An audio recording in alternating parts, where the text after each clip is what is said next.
Hi, my name is Sophie Rodgers. I'm an artist living and working in London, originally from Kent. My practice engages with installation, moving image and animation, and also game development.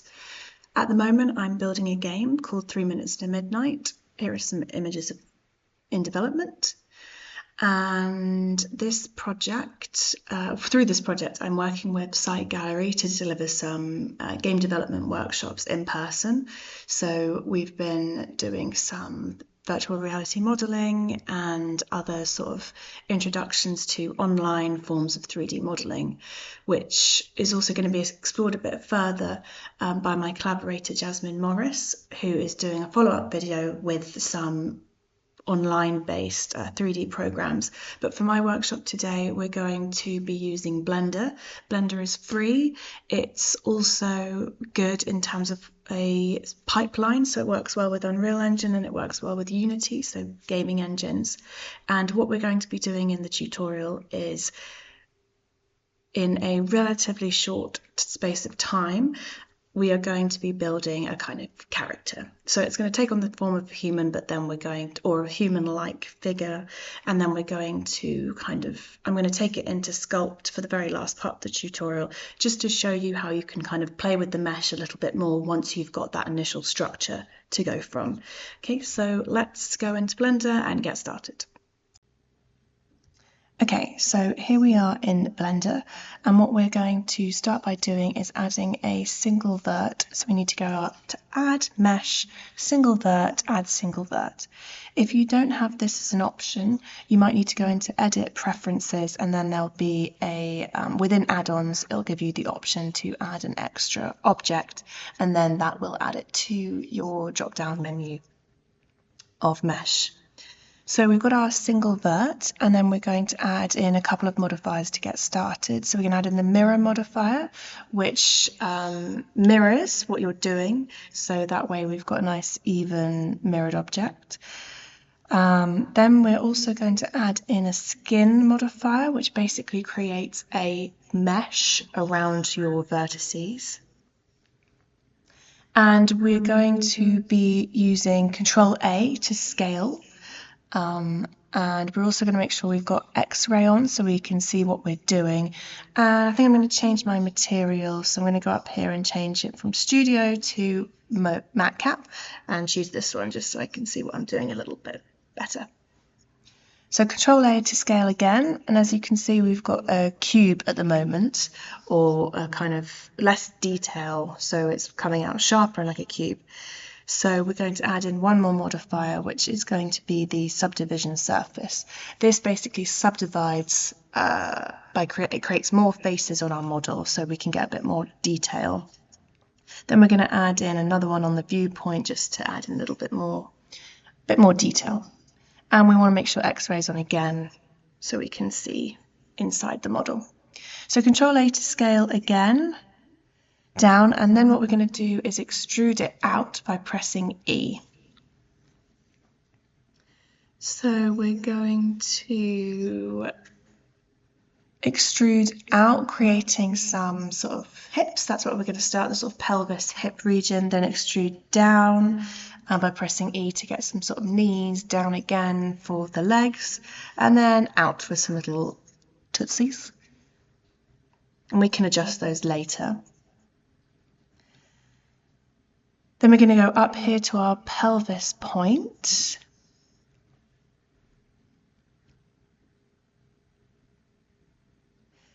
And what we want to make sure is if we're going to extrude it up, we only want it to extrude sort of together. So we're going to go over here to merge, and we're going to just adjust that to 0.1, making it a bit bigger. And that means that when we extrude up, instead of creating two different meshes that are slightly separate, it will clip them together, so it will merge them together into the one mesh, which is what we want. So let's just do that again. So we're going up, creating sort of the base of the torso, just by extruding again. And then we're going to go up a bit more to the base of the neck, and out to the shoulders, and down to the arms, and down again for the hands. Then we're going to collect this one, select that one and go extrude up to the neck, and once more again for the head. Okay, so now we've got our sort of a loose human-like character. We might want to move some of our vertices in case our arms are looking really long, which they are. So just going to pull them up, and you can you select the vertices, and then by pressing G you can just grab them and sort of move them around. So there we've got a very kind of rudimentary human figure or base.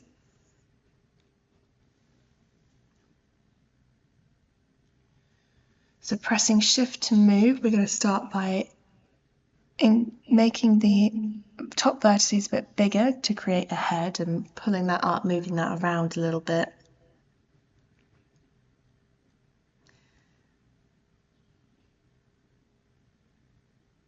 So you just need to play around a little bit by adjusting the scale, Control Z to delete anything or undo what you've been doing.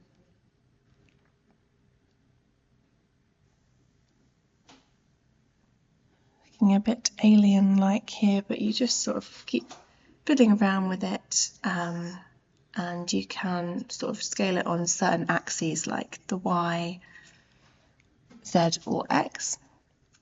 Now what we're going to do, is work on the torso a little bit, so just by making that a little bit bigger, just playing around, and again just sort of adjusting. So maybe we're going to pull this down a little bit just to give it a bit more, it doesn't need to be realistic proportion, but just a bit better. So I'm just going to move those hips sort of down a bit. So we've got very open posture, so we can move these legs a little bit. And the arms could be a little bit bigger, a bit more muscle.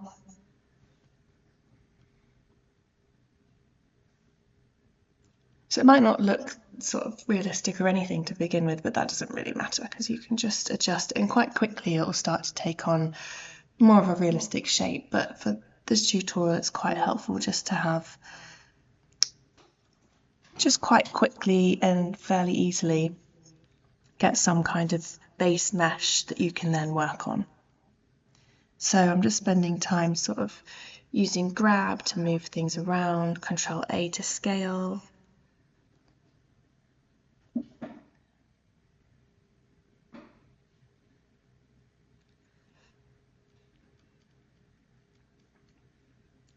Looking a little bit better. Make those ankles a bit smaller, I think. Can make those knees a bit bigger.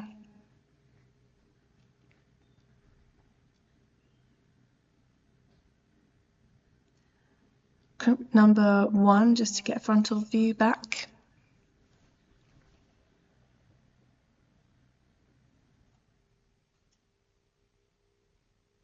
And again, just sort of playing around with the head shape.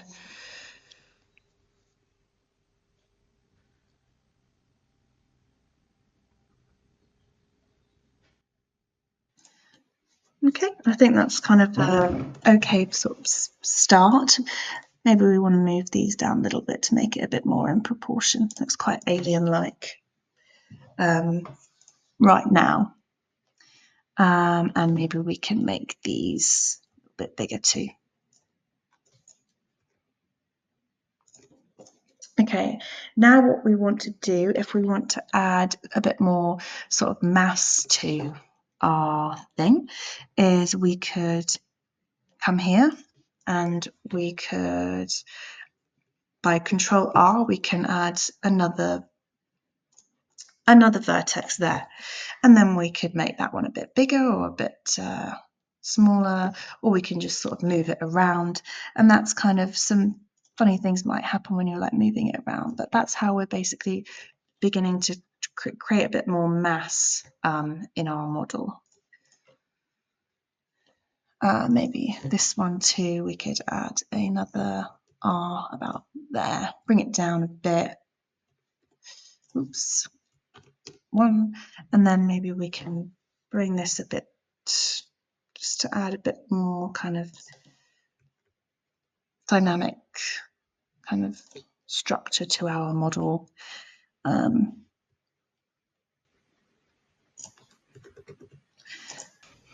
So maybe we should think about doing some hands, and for this we basically are just Control A to scale, and then we're extruding out. So we're going to create some fingers just by using that middle vertices as a kind of point to extrude from. So by pressing E, we're going to extrude out, creating a little finger, and we can move that around just by pressing G, so grabbing, hold, and just moving it around. And this is just like a bit of fiddling with the vertices, scaling, rescaling, moving around, but quite quickly you can get some sort of fairly realistic looking details within your model. So extruding again out for another finger, and we're just tabbing between different viewpoints here. So as I'm using my middle mouse to scope around, then I use one just to tap back to the front viewport. And I'm just continually kind of moving it around, looking at my own hand, and just extruding and scaling around, creating some fingers, creating some points where they kind of taper down to create the end of the finger. And I'm going to scale up that middle bit of the hand and extrude out to create a thumb.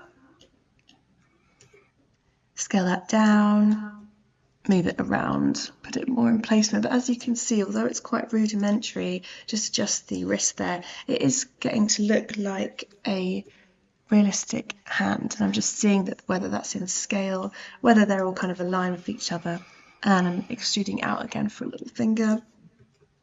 Scale that right down and kind of readjust and move it. But these are quite good if you want sort of funny alien-like creatures or something that's a bit more cartoony. So this is how I am adding sort of more details by using those middle vertices as joints. So that's almost like where the knuckle would be in the finger. And I'm just doing that by pressing Control R, and it will highlight and show to me where I can add in an extra vertex.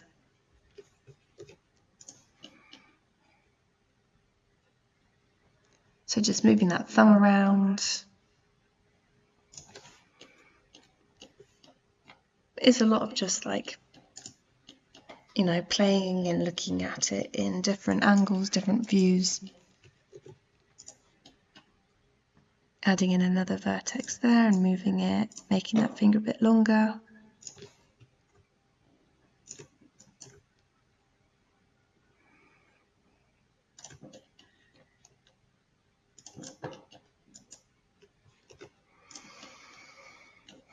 You can see how this might work for something with limbs, like a kind of octopus. You know, you could start with a dome-like structure or a circle, like as in how we did the head of our model, and then we could extrude from there, add in more vertices and extrude down, creating limbs. So you can create lots of different types of characters just with this basic introduction to how you can create a mesh quite quickly.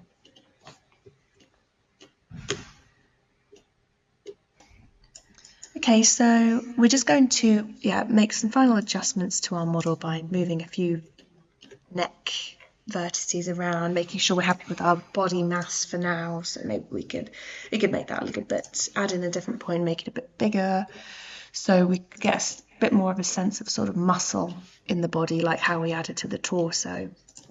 But it's just more of what we were doing, just sort of pressing G to grab, Control R to add in a few more vertices, and then scaling those or moving those. So just having a sort of final little play with the model.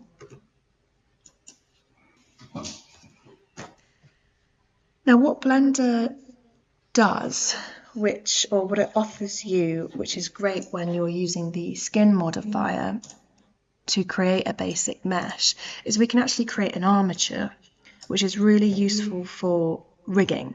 So if we bring our hands and our sort of arms up into a T pose, which is, it's just the arms and the hands sort of going straight out outside of you, which is the sort of initial position for models to be rigged in, which is quite helpful because they've got their limbs apart. And this means that you can quite easily create some sort of basic animations, or you can put into a software pre-rigged. So we're going to go to frontal view, just adjust our model very slightly again. And we are going to create our armature for our model.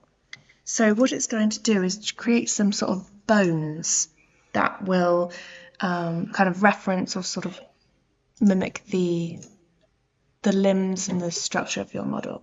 But what we have to do first is apply all of our modifiers. So all the modifiers that we've been used through this process, we need to apply. So we want to go up here and we can press Control A or apply. Then in skin, you can see that there's an option for create armature. So we're going to click that, and you can see how it's created this kind of lined system on our model. And that is sort of the very basics of rigging, and it means that we can already, just with this, start to move our model and do some very basic animations.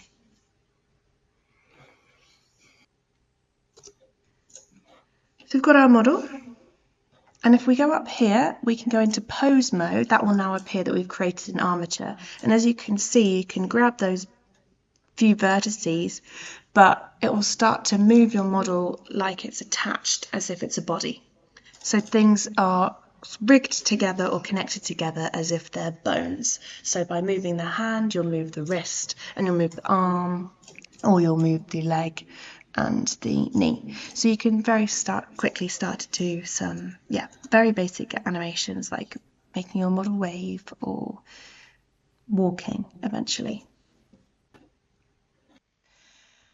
Okay, so we've applied all of our modifiers, and we've got our model in T-pose, and now we're going to take it into the sculpting tab. So you click on the sculpting tag and it will appear, and it will turn this sort of grey colour. And then what we've got on the left here is a drop down of loads of different tools that you can use, which are really helpful in terms of just like playing around in the mesh. But we do need to be careful of our sort of vertices count. So depending on where you're taking this object, if the higher detail that it is, it can make sort of systems lag a little bit. So you have to be conscious. But for now, we're not going to worry too much about that while we're getting used to things. So we are going to go up here and click on dynamic topology, and that's going to mean that we've got a bit more sort of detail to work with. So when we're using our inflate tool, or different, I really like the inflate tool, but when we're using different sort of tools like inflate, deflate, scrape, then we can it will add stuff to the mesh. It'll give you more mesh to work from. So that's what we're going to do. We're just going to sort of fiddle around with the model and add a bit more detail through using these tools. And Sculpt's really nice because it's quite fun just to like play around with, and I think you can get a lot of sort of organic looking things within this area of Blender and other 3D programs. So we're working on that sort of mass that we created earlier, making it look a bit more sort of bodily, and just inflating, giving it some more, also making it not so symmetrical, because obviously that makes it feel a little less organic. And you can change around, you fiddle around with the topology. If you want it a bit more detailed, you can increase some stuff up here and then go back to your model. I mean, sometimes if you come down here as well, you can sort of fiddle with these, and if you click sort of relative, then it's going to do what we want by letting us sort of play with the mesh a bit more and not worrying too much about the shades. You might be able to hear my cat, he's got the zoomies. So just adding a bit more detail here, especially around sort of other parts of the body. You want to make sure that you're working on the back and the front as well. And I'm just sort of using the inflate tool here just to just add in more detail. And up there on the top left, you can see you've got radius and strength, so you can play around with those. This is one of my favorite tools. This is snake hook, and this basically pulls out the mesh. It can create quite messy meshes, so I'm not sure I'd recommend it all the time, but it is really fun just to like get some detail, get some interesting things happening. We're gonna to get rid of that, because if it starts to break away from the mesh, then it kind of makes it more messy, which we don't really want. We want to avoid that as much as possible. But for now, sort of pulling things away from the head. And you can start to see how maybe you could make something like a character from The Last of Us, like a sort of person that's got like fungi taken over them, just by pulling out little things like this. And we won't cover texturing and painting in this tutorial, but you would then be able to take it into other sections of Blender and sort of add color and texture, which will just add more detail. But it's nice to sort of use different tools and then go back in and add a bit more detail with like the inflate, as I said, is one of my favorite, inflate and snake hook. So you just sort of go around like you would sculpt with clay and just add a few more detail, and you can smooth as well, so you can work on things and then kind of smooth it out or deflate it. And what's another good one? Crease is good for just sort of making points extra kind of pointy, and just want to keep checking my settings, going back down. But then it's quite good for making it look a bit sort of creepy and uneven. And you just sort of continue with this as long as you want, really, and just playing around with different settings until you're happy with your model.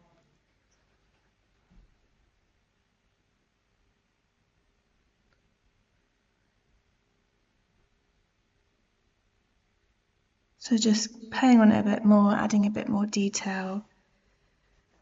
Maybe we want something not just on the head, but on the body. And you can just keep on playing around with the different tools that you've got all on the left-hand side. And if you hover over them, they'll all tell you what they are. I'm going to add a bit more snake hook here. And just smoothing, inflating again, using the different tools, just to make it look like there's some sort of growth. You could also do this as an extra object and then add it on if you wanted.